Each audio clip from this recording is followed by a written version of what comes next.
station, Khirai. This is Khirai.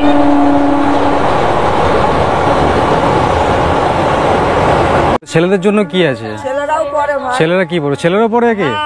হ্যাঁ। তো খেলে যাবে তো? কত করে নিচ্ছে ভাড়া এখন এই সময়? বাংলার ফুলের ভ্যালি খিরাই, কংসাবতী নদীর তীরে গড়ে ওঠা এক অপরূপ সৌন্দর্যে ভরপুর বিশাল বড় ফুলের গার্ডেন। বর্তমানে ইউটিউব, ইনস্টা, সোশ্যাল প্ল্যাটফর্মের জন্য জনপ্রিয় হয়ে এখন শীতের 3টে মাসের জন্য পিকনিক এবং ছুটি কাটানোর সেরা ঠিকানা বাঙালির এই ফুলের ভ্যালি। ভারতের ভ্যালি অফ ফ্লাওয়ার্স চামলিতে যেতে পারবো কিনা জানি না, কিন্তু বাংলায় থেকে বাংলা ভ্যালি অফ ফ্লাওয়ার্স ঘুরেই দেখা যায়। হ্যালো বন্ধুগণ, সবাইকে good morning from Howrah bridge. আজকে আমি চললাম খিরাই, কিন্তু আমি হাওড়া থেকে কেন জার্নিটা শুরু করলাম? আমার বাড়ি তো পাঁশকুড়ার সামনাসামনি। কারণটা হচ্ছে আগে একটা ট্রিপে গিয়েছিলাম, তো ওই ট্রিপে আমি হাওড়া পর্যন্ত ফিরেছি। সকালে ট্রেন ধরে আমি বাড়ি যাব লোকাল ধরে। তো ভাবলাম হাওড়া স্টেশন থেকে খিরাই পর্যন্ত কিভাবে যাওয়া যায়, খিরাইয়ের কী নতুন আপডেট আছে এখন ওখানে গেলে ফুল দেখতে পাওয়া যাবে কিনা। তো একটা ছোট্ট ভিডিও ভাবলাম বানিয়েই ফেলি। আর আমি ধরছি সকাল 6:35 হাওড়া মেদিনীপুর লোকাল। ওই ট্রেনটা 1 ঘন্টা 57 মিনিটের মতো টাইম নেবে, পৌঁছে দেবে খিরাই স্টেশনে। আমি হাওড়া স্টেশনে পৌঁছেছিলাম ভোর 5টা নাগাদ। কিছুক্ষণ এখানে যে পাইকারি ফুলের মার্কেট আছে হাওড়ার বিখ্যাত, ওখানটায় ঘুরলাম। তারপরে ব্রিজ, ভোলা গঙ্গার মুক্ত হাওয়া, এইসব খেতে খেতে এখন দৌড়ানো শুরু করেছি স্টেশনের দিকে, কারণ হাতে আর বেশি সময় নেই।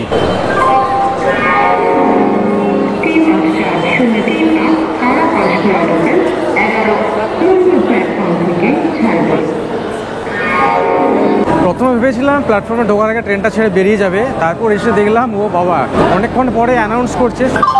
এই যে দেখছেন 13 নম্বর প্ল্যাটফর্ম। এই ট্রেনটা মেদিনীপুর থেকে আসছে, তো অনেকটা লেট করেছে, যার জন্য প্ল্যাটফর্মে নাম্বারটা অনেকক্ষণ পরে দিয়েছে। মেদিনীপুর থেকে যারা আসছে সবাই এখন খালি হয়ে যাচ্ছে, আবার এক্ষুনি ভর্তি হয়ে যাবে পুরো ট্রেনটা। সকালের এই লোকালটাতে ভিড় কিন্তু ভালো পরিমাণে হয়। আসলে ব্যাপারটা হচ্ছে পাঁশকুড়ার যে লোকাল যেটা ছিল ওটা অনেকটা দেরি করে ছাড়ছে, তো এই ট্রেনে করে যারা পাঁশকুড়ে যেত তারা ওই ট্রেনে সব খালি হয়ে গেছে। একদিক দিয়ে ভালোই হয়েছে, সিট পেতে কোনো ঝামেলা হয়নি। এখন ঘড়িতে বাজলো 7:13। এখন ট্রেন ছেড়ে বেরোচ্ছে 13 নম্বর প্ল্যাটফর্ম থেকে। আর কি সমস্যা দেখুন, আমি হোয়ার ইজ মাই ট্রেন অ্যাপে হচ্ছে চেক করি, যে এখানে দেখাচ্ছে 6:49 লোকাল ছেড়ে বেরিয়ে গেছে। মানে কি সমস্যা বলুন তো, কোনটাকে ভরসা করব? যেটা চোখে দেখছি সেটাকে, না এই ট্রেনের অ্যাপগুলোকে? ওইদিকে প্ল্যাটফর্মে ঢুকছে অরেঞ্জ কালারের নিউ বন্দে ভারত এক্সপ্রেস।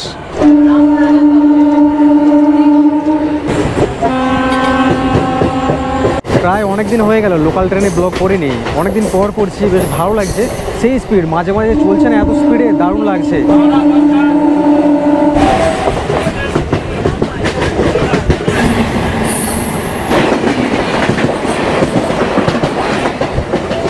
ভেতরে বসার জন্য সিট থাকলেও না, সিটে বসতে ইচ্ছা করছে না। আমার জায়গায় আমার ব্যাগটাকে বসিয়ে রেখেছি সিটের মধ্যে। লোকাল ট্রেনে এর আগেও আমি অনেক জার্নি করেছি, কিন্তু ব্লগ খুব কমই করেছি, ভুলেই গেছি এর আগে কবে ব্লগ করেছিলাম। তো আজকে ট্রেনের গেটের সামনে দাঁড়িয়ে ব্লগিং করছি। হাওড়া স্টেশন থেকে খিরাই স্টেশন পর্যন্ত টোটাল ডিস্টেন্স 75 কিলোমিটারের মতো অ্যাপে দেখাচ্ছে। যেখান থেকে টিকিট কেটেছি ইউটিএস থেকে, ওখান থেকে দেখাচ্ছে 73 কিলোমিটার। সকালের এই ট্রেন ধরতে না পারলো, এরপরে 7:20 একটা লোকাল আছে খড়গপুর লোকাল, তারপরে আবার 8:05 একটা লোকাল আছে মেদিনীপুর লোকাল। ওই ট্রেনে করেও পৌঁছানো যায়। এটা ফুলেশ্বর রেল স্টেশন দিয়ে ক্রস করছি। নাম শুনে মনে হচ্ছে খিরাইয়ের থেকে বেশি ফুল এই স্টেশনে পাওয়া যাবে। এই রুটে যে কোনো লোকাল ট্রেনে যখন খিরাই জার্নি করবেন না, মাঝে পড়বে টোটাল 24টা ইন্টারমিডিয়েট স্টেশন, প্রত্যেকটা স্টেশনেই দাঁড়িয়ে যায়।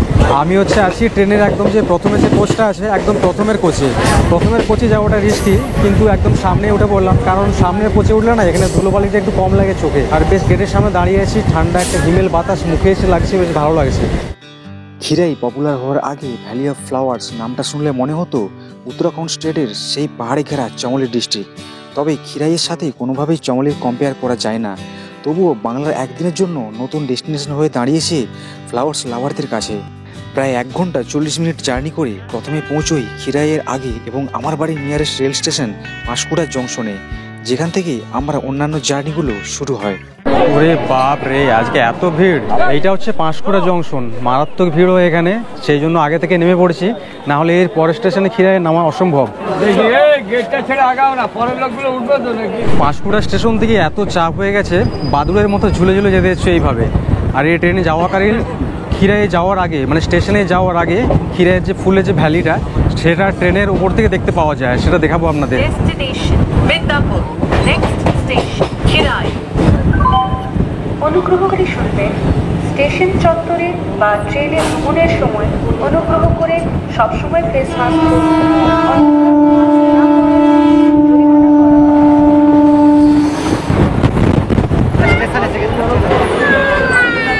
This is Khirai. এটা খিরাইয়ের 1 নম্বর প্ল্যাটফর্ম। পাঁশকুড়া জংশন থেকেও বেশিক্ষণ সময় লাগেনি, 6-7 মিনিটের মতো সময় লাগে। আর এত তেজ হাওয়া দিচ্ছিল না, যে খিরাই ব্রিজটা দেখাচ্ছিলাম ওখানে দুটো কথা বলতে যাচ্ছিলাম, হাওয়ার জন্য কথা বলতে পারলাম না, চোখ দিয়ে জল চলে আসছে, এত জোর ঠান্ডা হাওয়া। বর্তমানে খিরাইয়ের ব্যাপক প্রশংসা এখন, বাংলার ফুলের ভ্যালির জন্য খিরাই হচ্ছে ফেমাস হয়ে গেছে। এই লাগাতার মোটামুটি 3-4 বছর ধরে এখানে দুরকমভাবে যাওয়া যায়, পায়ে হেঁটেও যাওয়া যায়, আর এখান থেকে এখন গাড়ির ব্যবস্থা হয়েছে সেটা শুনলাম। তো চলুন কোন জায়গা দিয়ে পায়ে হেঁটে যায় সেই জায়গাটা আপনাদের আগে দেখিয়ে দিই, তারপর কোন জায়গা থেকে গাড়ি ছাড়ে এখান থেকে খিরাইয়ে যাওয়ার জন্য সেটাও দেখাবো। এই জায়গায় আমাকে নামিয়েছিল, ওখান থেকে একদম শেষ প্রান্তে মানে ট্রেনের শেষের দিকে যেই জায়গাতে প্ল্যাটফর্ম শেষ হচ্ছে ওখান থেকে একটা রাস্তা আছে। আগের বার যখন আমি এসেছিলাম তখন দেখছিলাম অনেক মানুষকে এই যে রেল রাস্তা রয়েছে এই রেল লাইনের ওপর দিয়ে হাঁটছিল। 20 মিনিট থেকে 25 মিনিট সময় লেগে যায় যদি এই রেল রাস্তা দিয়ে হাঁটা যায়। এই যে ট্রেনটা গেল কত স্পিড দেখতে পাচ্ছেন তো, এই লাইন দিয়ে পায়ে হেঁটে না যাওয়াই ভালো, সব থেকে সেফটি রাস্তা নিচে এই রাস্তা। এখন রাস্তাটা উপর থেকে দেখছিলাম যখন ট্রেন থেকে আসছিলাম, রাস্তা পরিষ্কার করে দেওয়া হয়েছে, কোনো অসুবিধা নেই। চলুন রাস্তাটা কেমন সেটাও দেখাবো, আর এখান থেকে গাড়িতে কত কি নিচ্ছে, এখানে কি কি দোকান টোকান রয়েছে, আদৌ ফুল এখানে আছে কি না, এখন আসলে আপনারা কি দেখতে পাবেন সব কিছু আপনাদের শেয়ার করব। এইরকম ঢালু রাস্তা নেমে গেছে নিচের দিকে। আগে যখন এসেছিলাম এখানে একসময় এখানে ছিল পুরো জঙ্গল, এখান থেকেই সব দোকানপাট সব বসতে শুরু হয়েছে দেখতে পাচ্ছেন। এই যে এই জায়গাতে খাবারের স্টল আছে এখানে একটা, যাতে খেয়ে যাবে তো। কত করে নিচ্ছে ভাড়া এখন এই সময়? 20 টাকা। কতজন হলে ছাড়ো? 8 জন। পায়ে হেঁটে গেলে অনেকটা সময় লাগে। যারা এখানে খিরাই ঘুরতে আসছেন এইরকম শেয়ারিং গাড়ি পেয়ে যাবেন, 20 টাকা করে ভাড়া নেবে। একদম খিরাইয়ের যে ফুলের যে বাগান যেখানে হচ্ছে ফুল শুরু হয়, যেখান থেকে ফুল দেখা, ওই যে রেল ব্রিজটা দেখিয়েছিলাম ওই একদম ব্রিজের নিচে। আচ্ছা দাদা, কি কি খাবার পাওয়া যায় এখানে? ডিম টোস্ট ঘুগনি মুড়ি সকালে, আর দুপুরে কিছু খাবার পাওয়া যায়? এগুলোই। 10-15 মিনিটের মধ্যে এখানে আরেকটা দোকান বসে গেছে দেখুন। এই ফুলগুলো কি মাথায় পরানোর জন্য না? এগুলো কত করে দাম আছে? 30 টাকা করে, মানে সবগুলোই 30 করে। আর পেয়ার কি চাট বানাও নাকি? কত করে নাও? 10 টাকা হাফ প্লেট, ছোট ছোট। এটা বাড়িতে ঝুলিয়ে রাখার জন্য না দাদা? হ্যাঁ। এটার নামটা কি আছে? পিটুনিয়া। পিটুনিয়া। এখানে আরও অনেক ফুলের চারা এখানে পাওয়া যাচ্ছে। আসলে ফুলের ব্যাপারে আমার কোনো আইডিয়া নেই, ওই গোটা 8-10টা নাম আছে যেগুলো জানি। মাত্র 20 টাকা ফুল বাগান। এখান থেকে হেঁটে গেলে বেশ কিছুক্ষণ রাস্তা, এই রাস্তা দিয়ে যেতে যেতে না একদম পুরো হাঁপিয়ে যাব। অনেকেই দেখছি যাচ্ছে, আর গাড়িতে এখান থেকে যেতে হলে শেয়ারিং গাড়িতে বেশ কিছুক্ষণ বসতে হবে, মানে কম করে 6-7 জন না হলে ওনারা হচ্ছে ছাড়বেন না। আর পাশে এখানে যেতে যেতে এখানে পানি ফলের গাছ দেখতে পাবেন, কত চাষ হচ্ছে এখানে। এই যে খিরাই জায়গাটা পড়ছে এটা পড়ছে পূর্ব মেদিনীপুরের মধ্যে। এই যে রাস্তাটা দেখুন কত ঝোপ, এগুলো সব হচ্ছে বেনে গাছ, ঝোপঝাড় এইসব ভর্তি। তো আমার মনে হয় এইসব জায়গা দিয়ে হেঁটে যাওয়ার থেকে না গাড়িতে যাওয়া বেটার। 20 টাকা করে নিক, ভেবেছিলাম গাড়িতে বসে যাব সুন্দরভাবে রাস্তাটা দেখাতে দেখাতে যাব, তার জায়গায় এভাবে হাঁটা দিতে হচ্ছে। এখান থেকে অনেকক্ষণ সময় লাগে, নেই করে 20 মিনিটের উপরে তো সময় লাগবেই লাগবে। অল্প একটু হেঁটে আসার পরে এখানে লাইন ধরে নেই করে 3-4টে গাড়ি এখানে দেখছি আরও দাঁড়িয়ে রয়েছে, মানে যেখান থেকে নামছিলাম ওই জায়গা থেকেও ছাড়ছে, আবার মাঝ রাস্তায় এই জায়গায় এসে এখান থেকেও ছাড়ছে। অনেকেই আছে মাঝ রাস্তায় এসে গিয়ে যখন রাস্তার দূরত্ব যখন দেখে না যে অনেক দূর, তখন এখান থেকে আবার গাড়ি নিয়ে যাওয়ার পরিকল্পনা করে। 3 থেকে 4 মিনিট হেঁটে আসলে এরকম সুন্দর করে রাস্তা বাগিয়ে দিয়েছে, তবে মাটির রাস্তা। বর্ষাকালে এই জায়গা পুরো কাদা হয়ে যায়। এই যে ছোট্ট ঢালু রাস্তাটা, এই ব্রিজের সামনে গেলেই এখান থেকে উঁকি মারবে ফুলের ভ্যালি। আরে বাপ রে, এখানে তো ফুলের থেকে এখানে পুরো মেলা বসে গেছে, দোকানের মেলা। কত দোকান বসেছে এখানে, বাপরে বাপ। বাচ্চাদের খেলনা, চশমা, এখানে ফুলের গাছ বিক্রি হচ্ছে, এখানে আরও দোকান তৈরি হচ্ছে। এখানে চপ মুড়ি কিছু ভাজা আছে দেখতে পাচ্ছি। সামনে এখানে ফুলের দোকান বসেছে দেখুন কত। এখানে আসলে এখান থেকে প্রচুর ফুল কিনে নিয়ে যেতে পারবেন, মাথায় পরার জন্য অনেক ফুলের অপশান রয়েছে।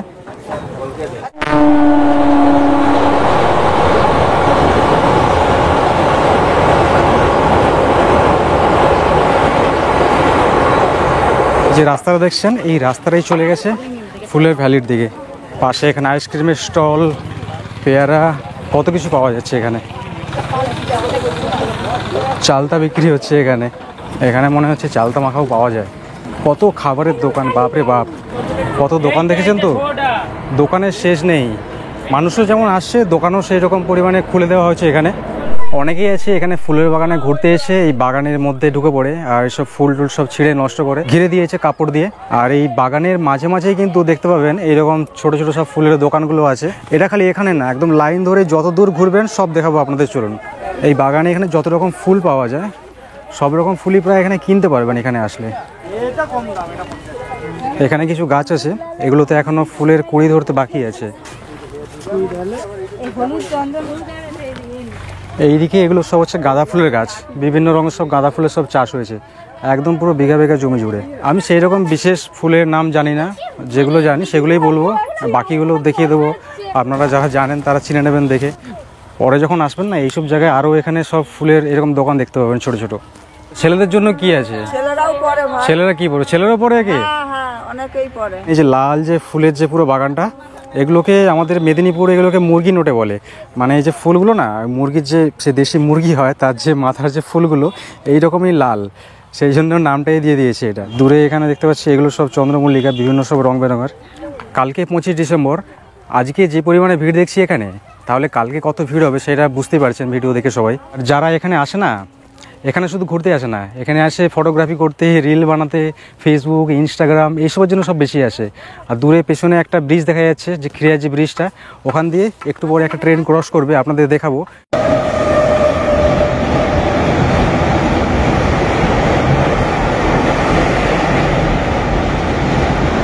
বাড়িতে পুজোর সময় ফুলে হাত দিলে খুব বোকা দেয়, আর এখানে দেখুন ফুল ডিম সব হচ্ছে একসাথে পাওয়া যাচ্ছে। খিরাইয়ের ফুলের বাগানে এখন ফুল দেখতে হলে ভালো সময়, এখন থেকে চলে আসুন এখানে। আরও যতদিন যাবে এখানে আরও বিভিন্ন ফুল দেখতে পাবেন, কারণ এখনও বেশ কিছু গাছ আছে যেখানে কুড়ি এখনও ধরেনি। কত রকম ফুল দেখুন, ফুলের সমাহার দেখলে পাগল হয়ে যাবেন, এত রকম ফুল ফুটেছে এখনের সময় এখানে। আর এখানে ফুলের সিজন 3 মাস, মানে এই জানুয়ারি, ফেব্রুয়ারি, মার্চ, 3 মাস এখানে ফুলের সিজন থাকে। একদম ফুলের রমরমা ব্যবসা এখানে চলে। তারপর গরমের সময় এইসব জায়গায় নর্মালি যেরকম চাষবাস হয় সেই সবই দেখতে পাওয়া যায়। তো সব জায়গায় ভালোভাবে ডিটেলসে দেখাচ্ছি না, অনেকটা সময় লেগে যাবে। যেগুলো যেগুলো আছে অল্প অল্প করে দেখাচ্ছি। আপনারা এখানে আসুন, এখানে আসলে সামনে থেকে দেখুন, ভালো লাগবে। ফুলের মাঝে মাঝে এরকম বাঁধাকপির চাষও দেখতে পাবেন এখানে। এখানে একটা আইসক্রিমের স্টল। দুপুরের সময় এখানে ঘুরতে আসলে বেশ গরম লাগে, তো সেই জন্য এখানে ঠান্ডারও ব্যবস্থা আছে, আইসক্রিম, কোল্ড ড্রিঙ্ক পেয়ে যাবেন এখানে আসলে। দুই ধারে এরকম ফুলের বাগান, মাঝখান দিয়ে এরকম সরু রাস্তা আলের মতো, হেঁটে হেঁটে অনেক কিছু দেখতে পাবেন এখানে আসলে। ভাই কোথা থেকে? আমি বাজকুল থেকে। বাজকুল, কেমন লাগছে জায়গাটা? জায়গাটা ভালো লাগছে, মানে পরে যারা আসবে আরও কিছুদিন পর তখন ভালো লাগবে, কেননা এখন অনেক গাছ আছে, ফুল ফোটেনি এখনো। এখানে একটা জিনিস ভালো করে দিয়েছে, এই যে জাল দিয়ে ঘিরে দিয়েছে না, বাচ্চা হোক বড়রা হোক ফুলগুলোকে নষ্ট করতে পারবে না এখানে আসলে। এখানে সব রকম ফুলই দেখতে পেয়ে যাবেন এখানে আসলে, কিন্তু সব থেকে বেশি যেটা দেখতে পাবেন সেটা হচ্ছে গাঁদা। গাঁদার চাষটা মনে হচ্ছে এখানে ফেমাস। ওই যে দূরে ওখানে দেখুন দুটো রেস্টুরেন্ট আছে পরপর, চলুন কি পাওয়া যাচ্ছে ওখানে দেখি। এখানে যেতে যেতে একটা ইনফরমেশন দিয়ে দিই মেয়েদের জন্য, যারা হিল তুলে জুতো পরে আসেন না, ভুল করেও আসবেন না। সরু সরু আল দেখতে পাচ্ছেন, সাইডে কাদা রয়েছে, এখানে হিল কাদার নিচে চলে যাবে। এই যে দেখছেন ফুলের বাগানের মধ্যে এই যে রেস্টুরেন্ট, মানে এখানে আগে থেকে একটা প্রি প্ল্যানিং করে রেখেছে যে এই 3টে সিজনে এখানে যে পরিমাণ লোক হবে না, খাওয়া দাওয়া তো দিতেই হবে, কারণ মানুষ এখানে খালি ঘুরতে আসলে হবে, এখানে এসে যে খাওয়া দাওয়া করবে, এনজয় করবে, একটা বেলা যে সময় কাটাবে, তার জন্য এগুলো কিন্তু ভালো জিনিস। সব রকমই খাবার দাবার পাওয়া যাচ্ছে এখন থেকে এখানে।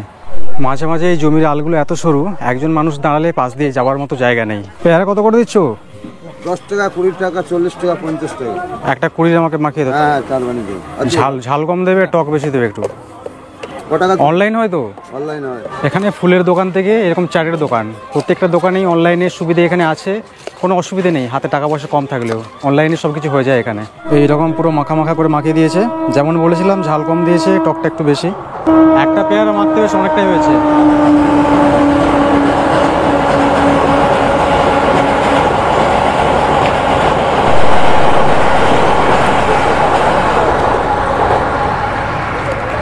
দারুণভাবে মেখেছে।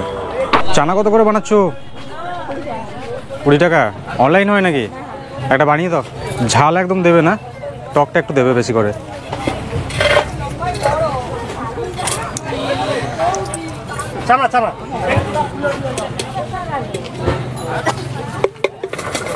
এখানে ছড়িয়ে ছিটিয়ে ফুলের বাগানের থেকে এখানে মেলা বসেছে বেশি, আর মেলায় ঘুরতে আসলে মানুষ কী করে, এইরকম মুখরোচকই খায়। টপ করে বেশ ভালো বানিয়েছে, 20 টাকা করে নিচ্ছে এখানে। লাইন ধরে এখানে ফুচকা স্টল বসেছে, এখানে পাপড়ি চাট, মোমোস পাওয়া যাচ্ছে। দাদা, অরুণের আইসক্রিম পাওয়া যাবে? কোনটা চলে এখানে? কাল থেকে পাওয়া যাবে। এখন কি আছে 30-40-এ? বাকি এক হাতে ধরে খেতে সুবিধা হবে। বাটি দিও না, হ্যাঁ কর্নেট দিয়ে দাও, চকলেট বাটারস্কচ। আচ্ছা, কালকে তোমায় ক্যাশ দিয়ে দেবো। এখানে অরুণের আইসক্রিম চলে, বাট পাওয়া যায় না। কাল থেকে এখানে বেশি ভিড় হবে, তো কাল থেকে এখানে আসলে পেয়ে যাবেন। আর এখানে এত যে ফুলের বাগান যে দেখালাম আজকে, সব জায়গায় ঘুরে ঘুরে দেখাইনি, কারণ ভিডিও অনেক লম্বা হয়ে যাবে। কারণ ভিডিওটা আমি আপলোড করবো কিন্তু একদিনের মধ্যে। এই ফুলের বাগানও যদি না মন ভরে, তাহলে এই যে ব্রিজ আছে, এই পাশ দিয়ে রাস্তা আছে, ব্রিজের উপরে উঠে যাবেন। ব্রিজের ওই ফুটে অল্প একটু এগিয়ে যাবেন স্টেশনের দিকে, ডান দিকে প্রচুর ফুলের বাগান, গাঁদা ওখানে গাঁদা ফুল থেকে অনেক রকম ফুল পেয়ে যাবেন। আগেরবার যখন আমি এসেছিলাম তখন আমি দেখিয়েছিলাম। আমি যখন এসেছিলাম তখন যাওয়ার জন্য কাউকে পাইনি, সেই জন্য একা হেঁটে গেলাম। আর এখন দেখুন দুপুরের সময় গাদা লোক পুরো ভর্তি হয়ে যাচ্ছে। যারা এখানে বয়স্ক আসছেন কিংবা মাথা ঘোরার যাদের একটু সমস্যা আছে গরমের থেকে, অবশ্যই একটা ছাতা নিয়ে আসবেন, প্রচণ্ড গরম। এখানে দুপুরে ট্রেন আছে, এটা আছে 3 নম্বর প্ল্যাটফর্ম, এখান থেকে আসবে ট্রেন। দৌড়ে হোক, যাই করে হোক, ট্রেন পেয়ে গেছি। না হলে পরের ট্রেনের জন্য অনেকক্ষণ ওয়েট করতে হতো। বিকেল পর্যন্ত এখানে অনেক ট্রেন চলে, যে কোনো ট্রেনে করে আপনারা যেতে পারবেন। Station head. সত্যি কথা বলতে এত টাকা দিয়ে টিকিট কেটে অনেক জায়গায় ঘুরতে যাই, আজকে 5 টাকার টিকিট কাটা হয়নি, কারণ হাতে একদম সময় ছিল না। স্টেশনে ঢুকেছি, সাথে সাথে ট্রেন চলে আসছে, দেখলেন, দৌড়ে গিয়ে ট্রেনে উঠে পড়েছি। যদি ফাইন কাটে তো আর কাটবে, কিছু করার নেই। স্টেশন থেকে বাইরে বেরিয়ে অল্প একটু রাস্তা, ওখান থেকে বাস ধরে নেব, তারপর বাড়ি, আবার অন্য কোথাও দেবো বাড়ি। সবাই ভালো থাকবেন, সুস্থ থাকবেন। আপনাদের সাথে দেখা হচ্ছে আবার কোনো নতুন ভিডিও নিয়ে। টাটা।